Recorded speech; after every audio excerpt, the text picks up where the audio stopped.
وہ چند باتیں بتلاؤں گا، وہ چند اسباب بتلاؤں گا جن سے ہمارا معاشرہ بگڑ چکا ہے۔ اس کے بعد اگر وقت بچا تو اسی مجلس میں اس کا تدارک بھی ہم کریں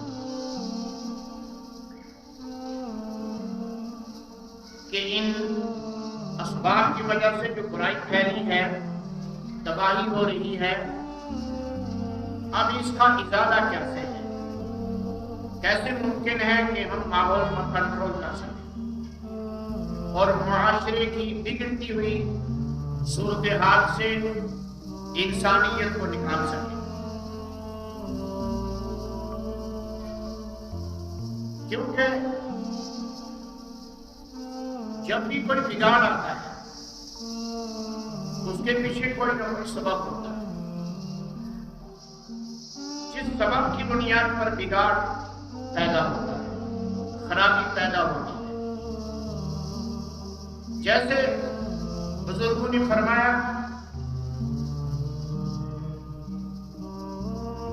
جہاں سنت ختم ہوتی ہے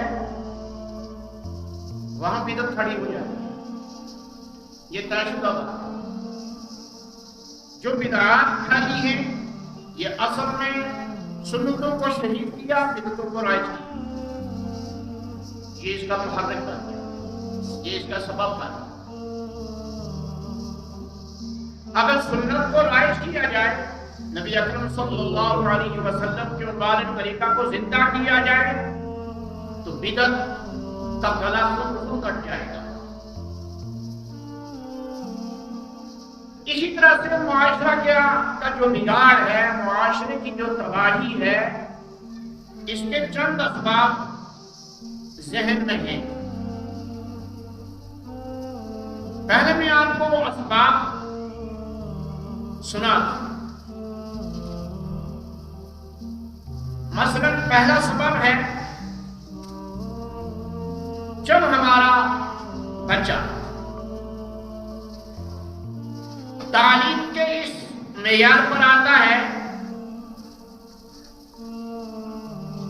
کہ وہ کوئی ناول پڑھ سکے، چاہے وہ ناول انگلش میں ہو، چاہے وہ ناول اردو میں ہو، چاہے وہ ناول کشمیری زبان میں ہو، چاہے وہ ناول ہندی زبان میں ہو، چاہے وہ ناول عربی میں ہو۔ ناول تو کسی بھی زبان میں ہو سکتا ہے، لکھنے والا لکھے گا۔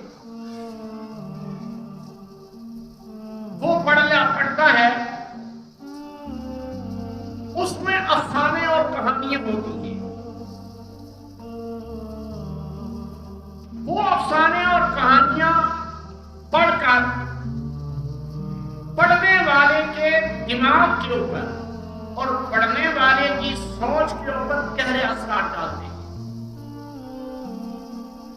اس کا ذہن ناول کی گہرائیوں میں چلا جاتا ہے اور اس قدر اس ناول کی، اس افسانے کی بعض محرک چیزیں اس کے دماغ میں پیوست ہو جاتی ہیں کہ وہ نکلنے کا نام نہیں لیتے،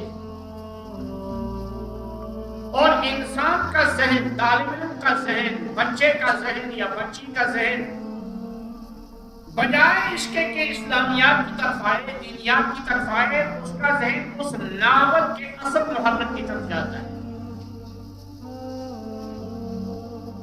اس کے ساتھ ساتھ ڈرامہ چاہے ٹی وی پر دیکھیں،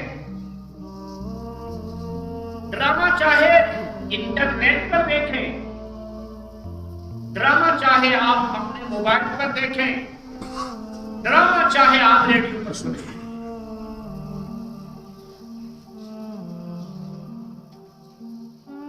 دونوں صورتوں میں بچے کا ذہن، طالب علم کا ذہن ڈرامے کے اصل محرکات کی طرف ڈوب جاتا ہے اور وہ باہر نکلنے کا نام تک نہیں لیتا. ڈرامے کی جو اصل چیزیں ڈرامہ بنانے والے یا ڈرامہ تیار کرنے والے بتاتے ہیں ان کو اس انداز سے پیش کیا جاتا ہے کہ سننے والا ہر طالب علم یا طالبہ، ہر جوان بچہ جوان بچی اس سے متاثر ہوئے بغیر نہیں رہ سکتا. تو ایک تو اخلاق کے بگڑنے کی، معاشرہ کے بگڑنے کی ایک وجہ ناول اور افسانے پڑھنا اور ڈرامے دیکھنا. جب ایک نوجوان کا یا ایک 8 سالہ 10 سالہ بچے کا ذہن خالی ہوتا ہے، اس میں ابھی کوئی چیز نہیں بھری، اس کے ذہن میں کوئی سوچ نہیں، اس کو ہم ناولوں کی کتابیں ڈھیر لگا دیں گے، اس کے ذہن میں وہی ناول کی چیزیں آئیں گی، اس کو ہم انٹرنیٹ پر بٹھا دیں گے، ٹی وی کے سامنے بٹھا دیں گے، وی سی آر کے سامنے بٹھا دیں گے، اس کے ذہن میں وہی چیز پیوست ہوں گی، کوئی دوسری چیز آنے والی نہیں ہے. ایک تو یہ بات وجہ بن گئی. دوسری وجہ بن گئی جب ہم یہ چیز ناول اور افسانے اور ڈرامے دیکھتے ہیں نا، ان میں پڑھنے سے، ان چیزوں کے کا رسیہ ہونے سے اس کے اثرات مرتب ہوتے ہیں، اور جو اس کے اثرات مرتب ہوتے ہیں وہ کیا ہیں تمہیں پہلے بتاؤں. مثلا بدچلنی عام پیدا ہو جاتی ہے، بدچلنی کا ذہن، بدچلن یعنی برے راستے پر چل جاتا ہے، بری راہ اختیار کر لیتا ہے، پھر وہ بری راہ اور برا راستہ جو ہے وہ بدکاری تک پہنچاتا ہے، زنا تک پہنچاتا ہے، بے حیائی، لباس ہونے کے باوجود بچہ یا بچی اپنے آپ کو ننگا رہنا پسند کرتے ہیں، مکاری اور فریبی، وہ اپنے والدین کو بھی چکما دیتے ہیں، وہ اپنے بڑے بہن بھائی سرپرستوں کو بھی چکما دیتے ہیں. جب ان سے پوچھتے ہیں تم دن بھر کہاں تھے، تم رات بھر کہاں تھے، تم 2 دن 3 دن سے کہاں تھے، تو وہ ایسا ملمہ سازی کر کے بات بتلاتے ہیں اپنے آپ کو بچانے کے لیے. والدین بھی متفق ہیں اور گھر کا بڑا بھی متفق ہے، اور وہ ذہن میں آ جاتا ہے کہ ہمارا بچہ بچی بالکل ٹھیک ہے، تو مکارانہ ذہن پیدا ہوتا ہے. طرز تمدن اور طرز معاشرت بگڑ جاتا ہے. اسلام نے ہمیں ایک تمدن دیا، مثلا لباس دیا. جب ہمارا بچہ بچی ڈرامہ دیکھتے ہیں، ناول پڑھتے ہیں، اس میں ننگا رہنے، ننگے بدن چلنے اور بے تہذیبی سے کھانے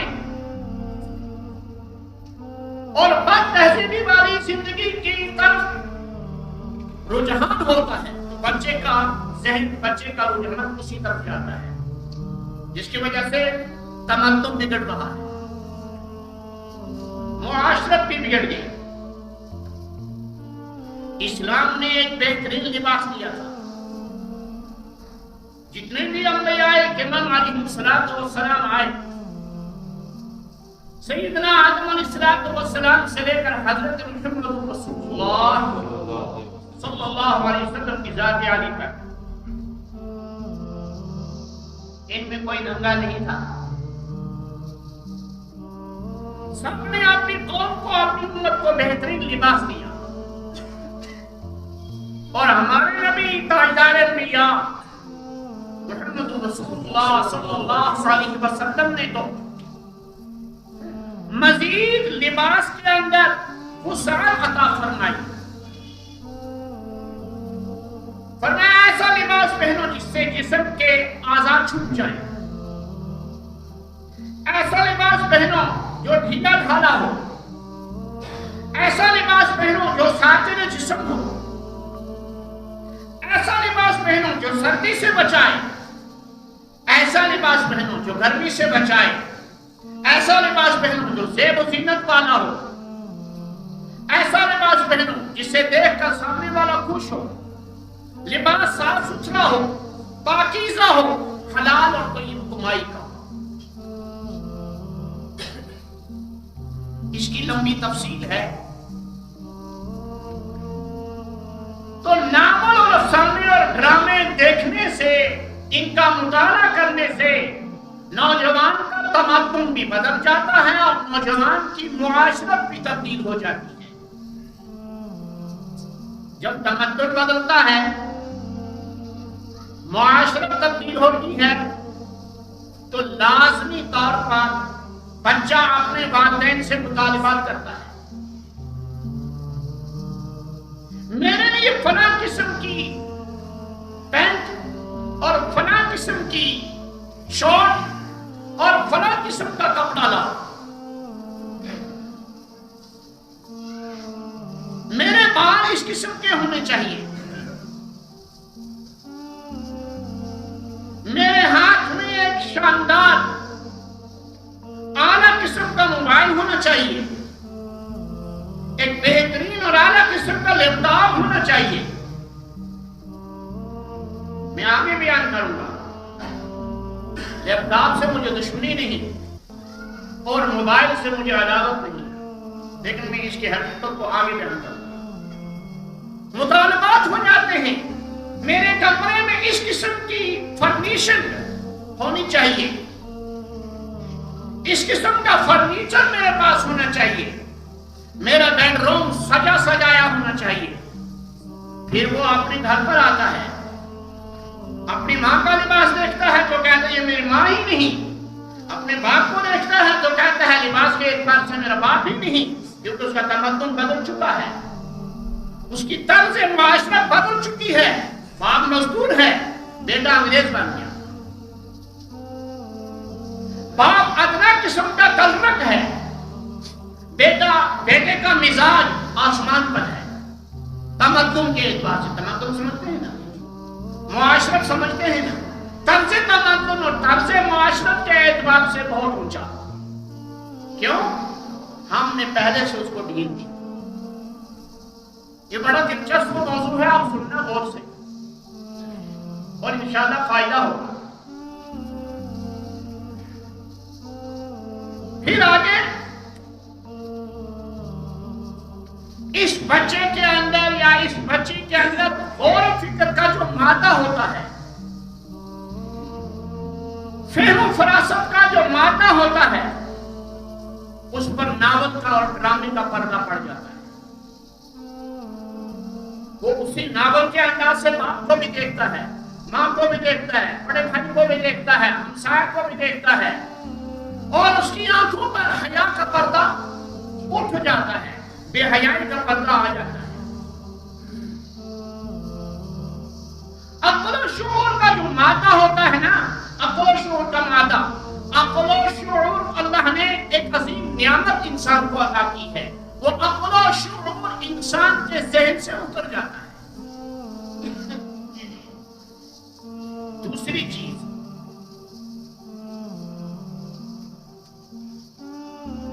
مذہبی, علمی, اخلاقی ذوق اس سے کم ہو جاتا ہے. 15 سال کا بچہ بچی، آپ اس کو کہہ رہے ہیں صبح اٹھو، ہاتھ منہ دھو کے نماز پڑھو، پھر درسگاہ جاؤ، مکتب جاؤ، مولوی صاحب کے پاس جاؤ، قرآن پڑھنے کے لیے جاؤ، اس کا ذہن اس چیز کے لیے تیار ہی نہیں ہوتا. وہ 10 بہانے کر کے گھر بیٹھتا ہے کہ میں درسگاہ نہیں جاؤں گا. وہ 10 بہانے کر کے آپ کے سامنے گھر بیٹھے گا کہ مجھے قرآن نہیں پڑھنا ہے، کیونکہ اس کا ذہن، اس کا جو شعور تھا، اس کا جو عقل تھا، جو ذہنی قوت تھی، وہ ختم کرتی ہے اس طرز تمدن، غلط طرز تمدن اور غلط طرز معاشرت میں. وہ اسلامی شعور، مذہبی شعور، دھرم کا شعور ختم ہو جاتا ہے. دھرم کا شعور، اور یہ اس میں صرف مسلمان ہی نہیں ہے نہ، ہندو طبقہ بھی اس سے متاثر ہے، عیسائیت اور یہودیت بھی اس سے متاثر ہے، اور مسلمان طبقہ تو اس سے متاثر ہے ہی کہ ہمارے بچوں کے اندر، ہماری بچیوں کے اندر کس قدر بگاڑ آ چکا ہے. آگے چلیے. مجھے لگتا ہے کوئی گھر ایسا نہیں ہوگا جہاں ٹی وی نہ لگا ہو. ریڈیو کی تو بات ہے، ہر گھر کے اندر ٹی وی ہے، وی سی آر ہے، ریڈیو ہے، ٹیپ ریکارڈ ہے. اس سے کیا کرتے ہیں؟ یہ کس استعمال میں لاتے ہیں؟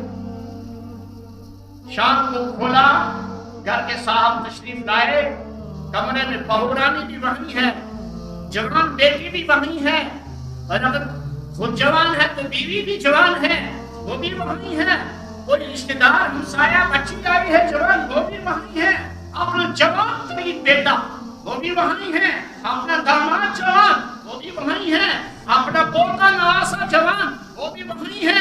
اور دیکھ کیا رہے ہیں؟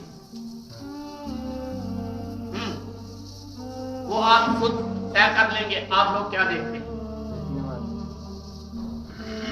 آپ لوگ کیا دیکھتے ہیں؟ دیکھنے والے انہی میں ہیں. آپ اور میں، میرے اور آپ جیسے لوگ سارے نہیں ہیں. میرے گھر میں نہ ریڈیو ٹی وی کی تو بات ہی نہیں ہے. میرے گھر میں جا کر تلاشی کرو، رب ذوالجلال کی قسم کھا کے کہتا ہوں، میں نے آج تک ریڈیو تک نہیں خریدا ہے. میرے گھر میں ریڈیو نہیں ہے. میں نے بچوں کا ریڈیو گھر میں لایا، میں آگ لگاؤں گا اس کو باہر شہر میں. مجھے کوئی خبر کی ضرورت نہیں ہے. مجھے دنیا یہ کہے کہ یہ اولڈ ایج آدمی ہے، یہ قدیم آدمی ہے، اس کو کوئی دنیا کا پتہ نہیں ہے، اس دنیا میں رہنے والا نہیں ہے، پڑھی کہتے رہے، مجھے کچھ نہیں ہوگا اس سے. مجھے جو چیز خدا نے نعمت دی ہے وہ کافی ہے. میں تو کتابوں کے ساتھ، بیماری کے ایام میں نے کتابوں میں گزارے، بیماری کے ایام میں نے تفسیر قرآن بھی گزارے. الحمدللہ اب بھی میرا مسئلہ یہی ہے.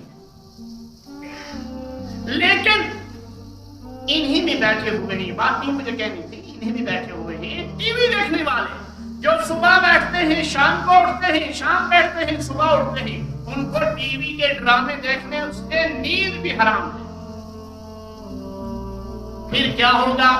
یہ جوان بیٹی کیا سبق لے گی؟ یہ جوان بیٹا کیا سبق لے گا؟ یہ جوان پوتا پوتی، یہ جوان بہو کیا سبق لے گی آپ سے؟ وہ آپ خود طے کریں. ٹھیک، ریڈیو، وی سی آر، گھر کے سبھی افراد اس کے اندر مبتلا ہیں، اور اسی کا رنگ چڑھا ہوا ہے، اسی کا رنگ چڑھا ہوا ہے. چلیے میں صرف پڑھ کر سناتا ہوں، تفصیل نہیں کروں گا کیونکہ لاٹھی آ گئی ہے میرے لیے. آپ نے اس سے آگے پڑھا تو تیری خبر لے. چلیے مہاراج، ٹائم ہی نہیں ہے، کیا بتاؤں میں آپ کو، ٹائم ہی نہیں. اگر آپ میں سے کوئی چاہے گا نماز کے بعد سننا، میں نماز کے بعد سنوں. دوسرا محرک ریڈیو اور وی سی آر ہے اور ٹی وی ہے. تیسرا جو محرک ہے، اس کے بہت سارے اثرات ہیں، بعد میں وہ سناؤں گا یا سنا دیتا ہوں. اس کا لازمی نتیجہ یہ نکلتا ہے کہ بڑوں کا ادب لحاظ سب ختم ہو جاتا ہے، شرم و حیا غیرت و حمیت مفقود ہو جاتی ہے، ختم ہو جاتی ہے، باہمی برتاؤ میں، آپسی برتاؤ میں چھوٹے بڑے کا اور باپ بیٹے کا کوئی امتیاز نہیں رہتا۔ وہ جو قیامت کا منظر قرآن نے پیش کیا ہے نا، وہ یہی ہے، نہ باپ بیٹے کا، نہ بیٹا باپ کا، نہ بیوی شوہر کی، نہ شوہر بیوی کا۔ یہ اتنی ہوئی جنسی یہ دنیا میں ہی ہے۔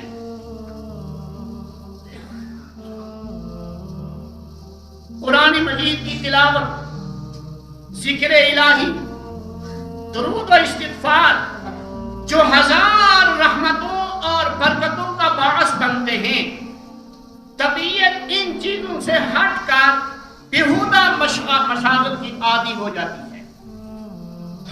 طبیعت کہاں لگنی چاہیے ہمارے نوجوان بچے کی؟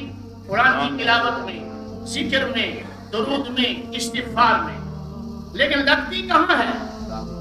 میں نے پہلے عرض کیا، ہزار بار ان سے کہو قرآن پڑھو، وہ قرآن پڑھنے کے لیے طبیعت جاتی نہیں ہے، ادھر طبیعت لگتی ہی نہیں، درود پڑھنے کے لیے طبیعت لگتی ہی نہیں، استغفار کے لیے طبیعت لگتی ہی نہیں، ذکر کے لیے طبیعت لگتی ہی نہیں، کیونکہ ان کا مزاج شروع سے ہم نے کیا بنا دیا؟ بہت اونچا کر دیا۔ ان کا مزاج ہم ہی لوگ نے بگاڑا۔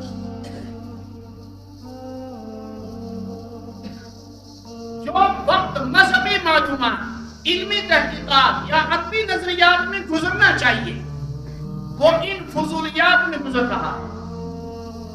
اور تیسری وجہ، معاشرہ کے بگڑنے کی تیسری وجہ سینما اور ٹی وی ہے، جن میں حیا سوز، غیرت شکن مناظر پیش کیے جاتے ہیں، شرافت اور انسانیت کا یکسر خاتمہ ہو جاتا ہے، اور اس میں نوجوانوں، جوانوں، بچوں، بوڑھوں، بچیوں، مردوں، عورتوں سب کے لیے یہ شوق اتنا عالمگیر ہو گیا ہے کہ یہ ٹی وی دیکھنا اور سینما جانا جزو حیات اور زندگی کا لازمی مسئلہ بن چکا ہے۔ اس کے بغیر تو کھانا ہی ہضم نہیں ہوتا۔ اب کہتے ہیں کہ یہ آزاد خیالی ہے۔ جب ہم یہ بیان آپ سنیں گے نا، باہر جا کے تبصرہ ہوگا، باہر جا کے آپ ہی لوگ تبصرہ کریں گے، آج کیا ملک کوئی سب یہ اس وقت کی ضرورت، ٹھیک ہے یہ وقت کی ضرورت ہے، لیکن آپ کی جوان بیٹی کے لیے نہیں خدا کا واسطہ ہے، جوان بہو کے لیے نہیں، جوان بیٹے کے لیے نہیں کہ وہ آپ کو تھپڑ مار کر کوکرنا پارک میں چلے جائیں، چپٹ مارن کوکرنا پہ چلے جائیں، اچھا بل میں چلے جائیں، سمتھم چلے جائیں، یا کسی اور پارک میں چلے جائیں۔ نہیں، یہ آزاد خیالی نہیں ہے میرے دوستو، حقیقت ہے۔ ہر خوب تماشا دیکھ کر پورا مستاق ہے۔ دولت تو برباد ہو ہی رہی ہے، ساتھ ساتھ شرافت اور انسانیت کا بھی خون ہو رہا ہے۔ یہ تین باتیں آ گئیں، اور چوتھی بات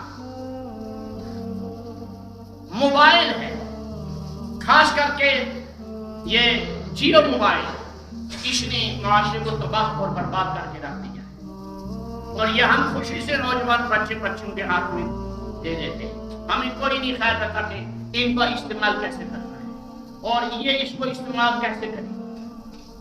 بہت ساری باتیں۔ فیشن، ہم بچہ پیدا ہوا تو اس کے لیے فیشنیبل لباس، فیشنیبل برتن، فیشنیبل طرز تمدن اختیار کرتے ہیں۔ نتیجہ یہ نکلتا ہے کہ بچہ بالغ ہوا، 10 سال 15 سال کا ہوا تو اب وہی بات جو میں نے پہلے عرض کی تھی کہ مطالبات شروع ہو جاتے ہیں۔ اس کا پہلے سے فیشنیبل ذہن ہے، وہ مٹی کے مکان میں رہنا پسند ہی نہیں کرتا۔ تو فیشن بھی تباہی اور بربادی کی طرف لے جا رہا ہے، بچوں کو بھی، عورتوں کو بھی۔ عورتوں کی آزادی، پانچویں بات، عورتوں کی آزادی اور بے حجابی۔ اسلام نے عورت کو مقام دیا تھا، پردہ دیا تھا، لباس دیا تھا، عزت دی تھی، مقام دیا تھا، اور موجودہ طرز معاشرت اور طرز تمدن نے اس کو دفتر میں لایا، دفتر سے اس کو بازار میں لایا، بازار سے اس کو طرح طرح کی جگہوں پر لے جایا گیا، ہوٹلوں میں لے جایا گیا، کلبوں میں لے جایا گیا، پارکوں میں لے جایا گیا، کہاں کہاں نہیں یہ بیچاری بکتی اور ملتی، یہ تو ہر جگہ ہے۔ اللہ تعالیٰ حفاظت فرمائے۔ اب چھٹی چیز میں نے موبائل لکھا ہے، اس کا جو تدارک ہے نا وہ شاید آئندہ جمعہ پر یہ بیان کروں گا انشاءاللہ۔